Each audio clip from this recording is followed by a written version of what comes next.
नीलकांठ पर्वत की गुफा में वह सुनहरी लौ अब स्थिर हो चुकी थी। रानी उस चक्र के पास खड़ी थी जिसमें लिखा था, जिसे खोया क्या वह लौट सकता है। उस क्षण गुफा में एक कंपन हुआ और एक नया द्वार प्रकट हुआ, न अधिक चौड़ा न अधिक ऊंचा, पर उसकी बनावट किसी जीवित देह जैसी थी। मानो यह द्वार पत्थर नहीं, कोई सोया हुआ चेतन था। जैसे ही रानी ने एक कदम आगे बढ़ाया, एक परछाई द्वार से निकली और बोली, प्रवेश से पहले एक बलिदान आवश्यक है। कोई ऐसा सत्य बोलो जिसे तुमने हमेशा खुद से भी छुपाया हो। रानी का गला सूख गया। वर्षों से दबे एक शब्द उसके होंठों तक आए। मैंने विक्रम से वह बात कभी नहीं कही कि जब उन्होंने छाया महल की यात्रा शुरू की थी, उसी दिन मैंने सपने में उस सिंहासन को देखा था, परंतु डर के कारण मौन रही, और यही मौन अब उनकी कैद का कारण बना। जैसे ही उसने यह स्वीकारा, द्वार की दीवारें थरथराईं और आत्मादीप की लौ हवा में तैरती हुई द्वार के मध्य जा पहुंची। द्वार खुला। रानी जैसे ही भीतर गई, उसे एक विशाल दर्पण दिखाई दिया, लेकिन उसमें वह स्वयं नहीं, राजा विक्रम खड़े थे। पर अब वे जैसे थे वैसे नहीं। उनके शरीर पर ज्योतिर्मय रेखाएं थीं और आंखें शून्य से भरी हुई। विक्रम बोले, यह आत्मा का अंतरिक्ष है, समय और स्थान यहां बंधे नहीं।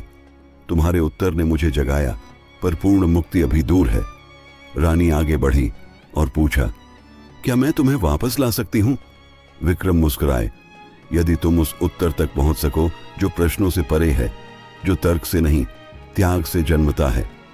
अचानक दर्पण की छवि टूटने लगी और एक नया दृश्य सामने आया। सिंहासन और 7 मूर्तियां फिर से प्रकट हो गईं, लेकिन इस बार वे पत्थर की नहीं थीं, बल्कि जीवित रूप में, और हर एक मूर्ति के चेहरे पर रानी की अपनी छवि उभरने लगी। हर मूर्ति एक एक करके बोली, वांग, क्या तुमने अपने भय को नाम दिया?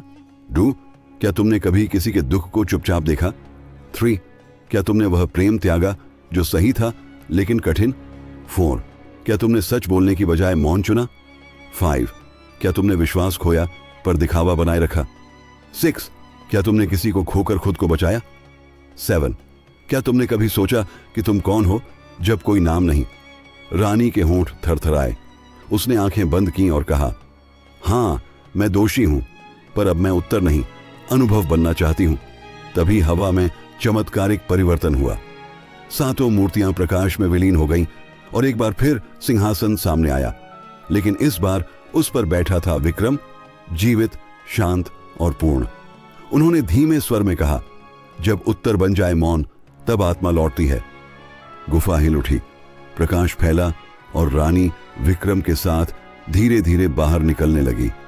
नीलकांठ की चोटी पर खड़े वे दोनों अब मौन थे, पर उनके मौन में पूरी उज्जयिनी का भविष्य गूंज रहा था।